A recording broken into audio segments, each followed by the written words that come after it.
নমস্কাৰ অৰ্গেনিক খেতিৰ প্ৰিয় দৰ্শকসকল আপোনালোকক স্বাগতম জনাইছোঁ আৰু মই মিলিন্দ্ৰই আজি আপোনালোকক এনেকুৱা এটা বৃহৎ প্ৰজেক্টৰ লগত চিনাকি কৰি দিবলৈ ওলাইছোঁ। আমাৰ লগত আছে মাননীয় হেমেন দা।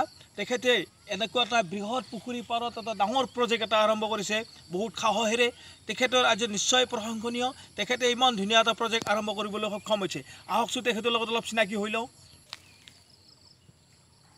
এই আপোনালোকে দেখিছে কিছু সময় আগতে হেমেন দা এনেধৰণে মাছক আধাৰ দিছিলে আৰু সেই আহাৰ খাবলৈ মাছবিলাক থপলি আহিছে এনেকুৱা এটা বৃহৎ পুখুৰী পাৰে পাৰে। এয়া দেখিছে আপোনালোকে জাক পাতি পাতি আহিছে। এয়া চাওক নিশ্চয় প্ৰশংসনীয়। আজি হেমেন দা এটা যিমান ডাঙৰ কাম হাতত লৈছে, তেখেতে কোনো চাকৰিৰ পিছত নদৌৰি এনেকৈ আত্মনিৰ্ভৰশীল হ'বলৈ তেখেতে চেষ্টা কৰিছে। চাওক আমি চিনাকি হৈ লওঁ। আহকচোন হেমেন দাৰ লগত কিছু চিনাকি হৈ লওঁ। দাদা নমস্কাৰ। নমস্কাৰ। হয়, আপুনি মানে কি ইয়াত পুখুৰী কিমান ডাঙৰ এইটো আমি দেখিলোঁ? ইয়াত মোৰ পুখুৰীত হয় ৱাটাৰ এৰিয়া আছে 9 বিঘা। 9 বিঘা ৱাটাৰ এৰিয়া আছে আৰু প্ৰায় 7 বিঘা আমাৰ পাৰত আছে মাটি। ইয়াতে যে মই দেখিলোঁ যে ঘৰবিলাক বনাই আছে, কি কি কৰিম বুলি ভাবিছে আপুনি? ইয়াতে মই হাঁহৰ ব্যৱস্থা কৰিম বুলি ভাবিছোঁ। হাঁহ পুহিম। হয়, অহাকালি মোৰ হাঁহ আহি পাব বাৰাণসীৰ পৰা। হয়, প্ৰায় 1000 হাঁহ আহি পাব। 1000 পৰ্যায়ক্ৰমে মই প্ৰায় 10000 হাঁহৰ ইয়াত মই পোহাৰ ব্যৱস্থা কৰিছোঁ। আৰু এইবিলাক ডাঙৰ হাঁহ মোটামুটি মই ইয়াত লঞ্চ কৰাৰ পৰা 15 দিন পিছত কণী পাৰিব হাঁহ। এতিয়া এটা সমস্যা দেখা যায়, অসমত চাফিচিয়েণ্ট আমাৰ কণী প্ৰডাক্ট নহয়। নৰ্থ ইষ্টত চব অন্ধ্ৰৰ পৰা আহিব লগা হয় বা এনেকুৱা। মোৰ কেইজনমান এই পাৰপাছত কাম কৰা মানুহ আছে, তেখেতসকলৰ মোৰ দিহা পৰামৰ্শৰে মই এই প্ৰজেক্টটো হাতত লৈছোঁ। মই আশা কৰোঁ ময়ো সেই যিটো আমাৰ বাহিৰৰ পৰা আমদানি কৰা হয় যথেষ্ট পৰিমাণৰ, হয়তো কিঞ্চিত অৱদান ময়ো আগবঢ়াব পাৰিম। হয়তো ইয়াত কিছু আমি কণী প্ৰডাক্ট কৰিব পাৰিম। তাৰোপৰি মই ইয়াত ফিচাৰী, এই ফিচাৰীটোত মই মাছৰ দিছোঁ, ৰৌ, মিৰ্গা, ভোকা এনেকুৱা ধৰণৰ। আৰু মাছৰ জৰিয়তে মই আশা কৰিছোঁ ইয়াত মই প্ৰায় 100 কুইণ্টলৰ ওপৰত কেনেদৰে মই মাছ প্ৰডাক্ট কৰিব পাৰোঁ। সুন্দৰ। ঠিক তেনেকুৱা এটা পদক্ষেপেৰে মই আগবাঢ়িছোঁ। তাৰোপৰি ইয়াত ভাবিছোঁ মই পৰ্যায় সাপেক্ষে ইয়াত হয়তো ছাগলী পুহিম। মই চিৰহী জাতৰ এটা উন্নত জাতৰ ছাগলী আছে। চিৰহী জাতৰ ছাগলী অনাৰ কাৰণে মই যোগাযোগ কৰিছোঁ। তাৰপিছত জাৰ্চি পোহাৰ কাৰণে যোগাযোগ কৰিছোঁ আৰু সোণালী মুৰ্গী পোহাৰ কাৰণে যোগাযোগ কৰিছোঁ, যিখিনি মাৰ্কেটত যথেষ্ট চাহিদা আছে। আৰু মাৰ্কেট চাই পেলাই মই এইটো কৰাৰ কাৰণে আগবাঢ়িছোঁ। মোৰ লগত ইয়াত যাতে গাঁৱৰ 5-6জনমান মানুহ মোৰ লগত থাকে, তেওঁলোক লাগি আছে, এতিয়াও কাম কৰি আছে তেওঁলোকে। ঠিক তেনেদৰে মই তেওঁলোক যে সংস্থাপন দিব পাৰে, এইটো এটা মানসেৰে মই এইটো প্ৰজেক্ট হাতত লৈছোঁ। সুন্দৰ প্ৰজেক্ট, পৰ্যায় সাপেক্ষে আগবাঢ়িম। এইটো সুন্দৰ প্ৰজেক্ট। আপুনি ইয়াৰে পাৰত কি কি ব্যৱস্থা কৰিছে, কিবা মানে খেতি বাতি? এতিয়া মই পাৰত হেৰি লগাইছোঁ, মালভোগ কল লগাইছোঁ। এমাহ হৈ গ'ল। বহাগত লগাইছিলোঁ মালভোগ কল। 400 জোপা আছে মালভোগ কল। এতিয়া পাত ধৰিছে কলবিলাকৰ। তাৰপিছত মালভোগ কল আছে। তাৰপিছত এতিয়া লগাম বুলি ভাবিছোঁ, মাকৈ খেতি লগাম বুলি ভাবিছোঁ পাৰবিলাকত, মানে গৰু আৰু ছাগলীৰ ঘাঁহৰ কাৰণে।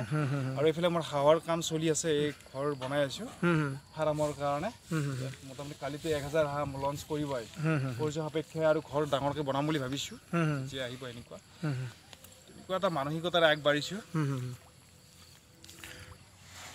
এয়া দেখিছোঁ হেমেন দাই ধুনীয়াকৈ ঘৰ সজা প্ৰস্তুতি আৰম্ভ কৰিছে, কিয়নো অহাকালিৰে পৰা তেখেতৰ ইয়াতে হাঁহ আহিব।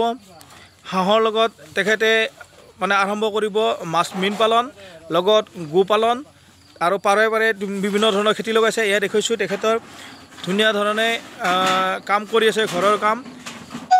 গতিকে এনেধৰণে তেখেতে কোনো চৰকাৰৰ ওচৰত চাকৰি নিবিচাৰিও তেখেতে এনেধৰণৰ এটা প্ৰজেক্ট লৈছে। আমি আশা কৰিছোঁ তেখেতৰ এই প্ৰজেক্ট ভাল হওক, তেখেতে আগুৱাই যাওক, এই আশা কৰিছোঁ। তেখেতক আমি দেখুৱাইছোঁ পাৰে পাৰে কিছু অমিতাৰ পুলিও লগাইছে। আমি চাওঁ বলক তেনেকুৱা পুলিবিলাক কেনেকৈ লগাইছে। এয়া দেখিছোঁ আমি পুখুৰী পাৰে পাৰে অমিতা লগাইছে, অমিতাৰ পুলিবিলাক লগাইছে। এনেধৰণে তেখেতে আগবাঢ়ি যাবলৈ চেষ্টা কৰিছে। হেমেন দা, এই পুখুৰীটো মানে অমিতাটো কি জাতৰ অমিতা হয়? এইটো ৰেড লেডি হয়। ৰেড লেডি হয়। ইয়াৰ প্ৰডাকশ্যন আগতে পাইছিল নে, কেনেকুৱা হয়? ইয়াতো শুনিছোঁ, এইটো লগাইছোঁহে মই। হয়। আৰু মোৰ অলপ লালন পালনৰ ক্ষেত্ৰত অলপ মোৰ হেৰি হৈছে, সেইকাৰণে পুলিখিনি এতিয়া মই ভালদৰে হেৰি কৰিম বুলি ভাবিছোঁ। এতিয়া প্ৰডাক্ট পাম এইখিনি। মাছৰ এইবিলাক আহাৰ পানী এইবিলাক ক'ৰ পৰা কেনেকৈ ব্যৱস্থা কৰে? এতিয়া মই মাকৈ খুৱাই আছোঁ। এইটো হয়, প্ৰায় 50 কেজি 75 কেজি এনেকুৱাকৈ মাকৈ। কিমান মাকৈ কিলো কিমানকৈ পৰে আপোনাৰ? এতিয়া এতিয়া কমত পাইছোঁ মই টন 1 টন আনিছোঁ মই 16,000 টকাতে পাইছোঁ টন আনিছোঁ টন হিচাপত নাযায় মাছ এইবাৰে প্ৰথম পুহিছে নে আগৰো এনেকৈ পুহিছিলে যোৱাবাৰ পুহিছিলোঁ যোৱাবাৰ আমাৰ আগত বানপানী হ'ল বানপানীৰ কাৰণে সকলো মাছ ওলাই গ'ল এইবাৰ চাওঁ কি হয় এতিয়া প্ৰায় 1 লাখ টকাৰ মাছ পোনা পেলাইছোঁ মই বলকচোন আমি আকৌ মাছৰ ওচৰলৈ যাওঁ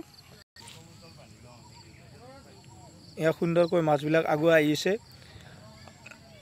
অলপ আগতে হেমেন দাই আহৰ দিছিলে সেই আহৰ খাবলৈ সকলো মাছ ঢপলিয়াই আহিছে এনেদৰে আমি দেখিলোঁ বৃহৎ পুখুৰী পাৰে পাৰে এনেধৰণৰ আমি মাছবিলাক প্ৰত্যক্ষ কৰিলোঁ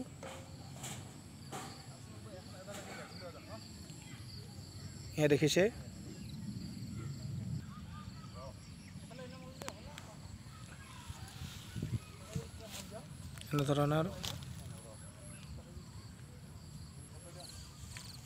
এনেধৰণৰ হাঁহ পালনৰ কাৰণে মুৰ্গী পালনৰ কাৰণে তেখেতে গৰু পালনৰ কাৰণে ঘৰ বনোৱা আৰম্ভ কৰিছে আমি নেক্সট ভিডিঅ'ত আপোনালোকক দেখুৱাম হেমেন দাই কেনেকৈ আৰু কি কৰিব বিচাৰিছে এই বৃহৎ পাৰৰ পাৰে পাৰে তেখেতে এনেধৰণৰ মালভোগৰ পুলি তেনেকৈ লগাইছে 400 পুলি লগোৱা বুলি তেখেতে আমাক জনাইছে এনেকৈ 400 পুলি তেখেতে মালভোগ কলৰ পুলি লগাইছে গোটেই পাৰৰ পাৰে পাৰে আমি আপোনালোকক আকৌ আগলৈকে লৈ যাম দেখুৱাওঁ আৰু কি কি প্ৰজেক্ট কৰিছে তেখেতে এনেকৈ 400 মালভোগ কলৰ পুলি নতুনকৈ আৰম্ভ কৰিছে নিশ্চয় প্ৰশংসনীয়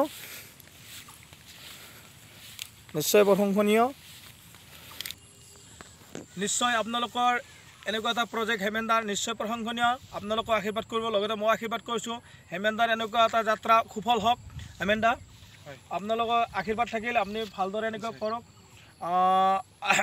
গতিকে আপোনালোকে এনেকৈ কৰিব পাৰে যদি ভিডিঅ'টো ভাল লাগিল আপোনালোকে লাইক কৰিব শ্বেয়াৰ কৰিব আৰু কমেণ্ট কৰিব ধন্যবাদ